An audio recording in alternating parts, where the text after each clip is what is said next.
அன்பானவர்களே, தினமொரு தூதன் மொழியாக உங்களை சந்திப்பதில் பெரும் மகிழ்ச்சி. இந்த நாளிலே உபாகமம் 23:14 வசனம்.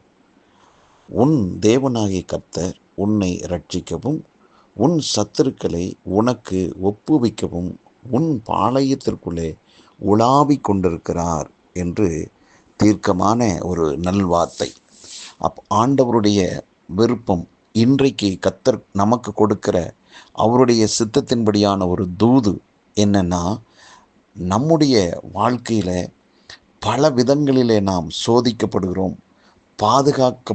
பாதுகாப்பற்ற நிலையில் இருப்பது போல நாம் காணப்படுகிறோம்.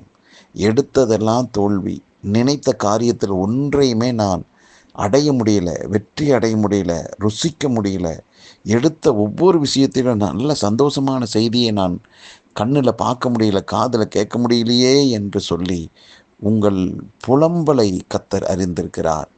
இதற்கு காரணம், நீங்கள் எழும்பக்கூடாதபடி உங்களை சுற்றி இருக்கிறதான சத்துருவின் போராட்டங்கள் மிகுதியாக இருப்பது போல நீங்கள் உணர்ந்து கொண்டிருக்கலாம்.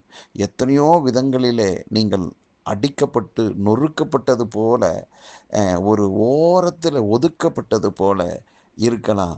எத்தனையோ விதங்களில் ஜெபம் பண்ணுறேன், எத்தனையோ விதங்களில் ஆண்டவரே என்று காத்திருக்கிறேன், அவரிடத்திலிருந்து ஒரு சத்தமும் ஒரு பதிலும் வரவே இல்லையே என்று கூட உங்கள் அடிமனது சில நேரங்கள் உங்களுக்கு நேராக எழும்பலாம். இப்படி பல்வேறு விதங்களில் நொறுக்கப்பட்டிருக்கிற உங்களுக்கு கர்த்தர் கொடுக்கிற ஒரு நல்ல தூதுதான் உங்களை பாதுகாக்க என்று. ரட்சிக்கன்னா பாதுகாக்க. அப்போது உங்களை பாதுகாக்கிறதுக்காக கர்த்தர் இன்றைக்கு அவர் தம்முடைய வார்த்தையை மூலமாக உங்களோடு பேசுகிறார். அருமையானவர்களே, தேவனுடைய பெரிதான சித்தம் என்ன தெரியுமா?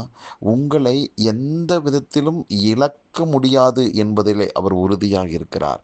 உங்களை அவர் எந்த விதத்திலும் விட்டு கொடுக்கவே மாட்டார். ஒருவேளை இன்றைய நிலை அப்படி இருக்கும். சில கேள்விகளுக்கு உடனடியாக பதில் தெரியாமல் இருக்கலாம். ஆனால் தேவன் உங்களை குறித்து என்ன திட்டம் வச்சிருக்காரு தெரியுமா? உங்களை இன்னைக்கு நான் பாதுகாக்கணும் என்றதான முடிவிலே உறுதியாக இருக்கிறார். எதற்காக?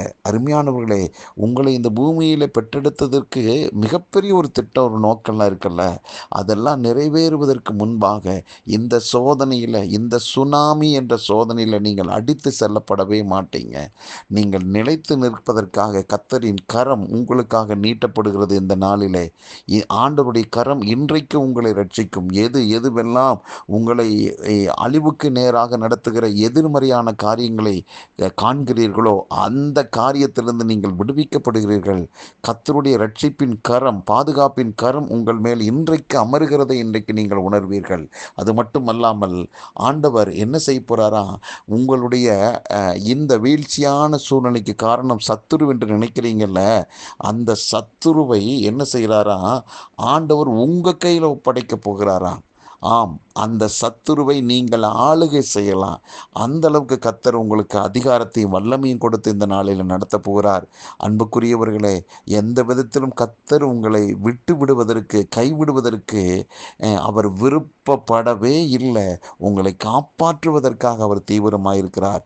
எந்த விஷயத்தில் நீங்கள் கீழான நிலையில் பள்ளத்தாக்குக்குள்ள கிடக்கிறேன்னு சொல்றீங்கள, அதிலிருந்து கர்த்தருடைய கரம் உங்களுக்கு நேராக நீட்டி கண்மலையின் மேல் உயர்த்துகிற ஒரு நல்ல நாள் தான் இந்த நாள். அந்த காரியத்தை செய்வதற்காகத்தான் இன்றைக்கு அந்த நற்செய்தியை உங்களுக்கு நேராக அனுப்புகிறார். சோர்ந்து போகாதீங்க. ஆண்டவருடைய வார்த்தை பொய் சொல்லாது, உங்களை காப்பாற்றும். உங்கள் சத்துருக்களை உங்கள் காலுக்கு கீழே வைக்கிறதை நீங்கள் காண்பீர்கள். ஆகவே எந்த விதத்திலும் அவர் இன்றைக்கு சொல்லுகிற நல்ல காரியம் அப்படிப்பட்டதான மாபெரும் உதவியை, உயர்வை, மேன்மையை கொடுப்பதற்காக, மகனே மகளே, நான் உனக்குள்ளேயே உலாவிக் கொண்டிருக்கிறேன் என்று அவர் உங்களை விட்டு விலகலை. இந்த நிமிஷம் வரைக்கும் விலகலை சகோதரா, விலகலை சகோதரி, தாயே. ஆண்டவர் உங்களை விட்டு விலகலை, உங்களை கைவிட்டு தூரமாக போகலை. உங்கள் பாளையத்திற்குள்ள, உங்கள் வீட்டுக்குள்ள, உங்களுக்குள்ளதான் அவர் உலாவிக் கொண்டிருக்கிறார். அவர் உலாவிக் கொண்டிருப்பதன் நோக்கம் என்னன்னா, சத்துரு உங்கள் வாழ்க்கையிலே உள்ள புகுந்து விளையாடக்கூடாது என்பதில் அவர் தீவிரமாக இருக்கிறார். ஆகவே இன்றையிலிருந்து நீங்கள் வெற்றிகளை காண்பீர்கள். பல இடங்களிலிருந்து உங்களுக்கு நல்ல செய்தி வரும். நீங்களே சாட்சி சொல்வீங்க. அந்த அளவுக்கு கர்த்தருடைய கரம் உங்களுக்கு சாதகமாக இருக்கிறது. மகிழ்ச்சியோடு இருங்கள். இந்த நாள் ஒரு மகத்தான நாளாக மாறும். பரலோக பிதாவே, சோர்ந்து போய் இருக்கிற எங்கள் யாவருடைய வாழ்விலும் ஆண்டவரே உம்முடைய வார்த்தையை கொடுத்து கர்த்தாவே எங்களை வாழ வைப்பதற்காக நன்றி அப்பா. இன்றைக்கு நாங்கள் அனுபவிக்கிற இந்த காலகட்டங்களில், இந்த கஷ்டமான காலகட்டங்களிலே நாங்கள் அழிந்து போகக்கூடாது என்பதற்காக உம்முடைய கரத்தை நீட்டி எங்களை ரட்சிக்கிறீர், பாதுகாக்கிறீரப்பா. எங்களுக்கு ஆண்டவரே இந்த நிந்தை, அவமான, தோல்வி எல்லாவற்றுக்கு காரணமாயிருக்கிற இந்த சத்துருவை எங்கள் கால்களுக்கு கீழே ஒப்புவிக்கிறீரப்பா.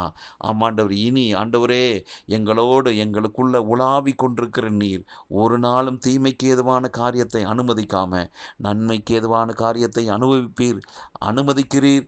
எங்கள் வாழ்விலே நாங்கள் நன்மையை அனுபவிப்போம்.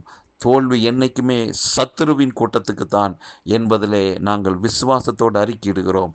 கர்த்தாவே, இந்த நாள் எங்களுக்கு வெற்றியான நாளாக மாற்றி கொடுத்ததுக்காக நன்றி. இயேசு கிறிஸ்துவின் நாமத்தில் வாழ்த்தி ஆசீர்வதித்து ஜெபிக்கிறேன் நல்ல பிதாவே, ஆமேன். சோர்ந்து போகாதீங்க. சத்துரு உங்கள் கையிலே கொடுக்கப்படுகிற நாள் நிச்சயமாக நீங்கள் வெற்றி பெறுவீர்கள். கர்த்தர் பெரியவர். நன்றி.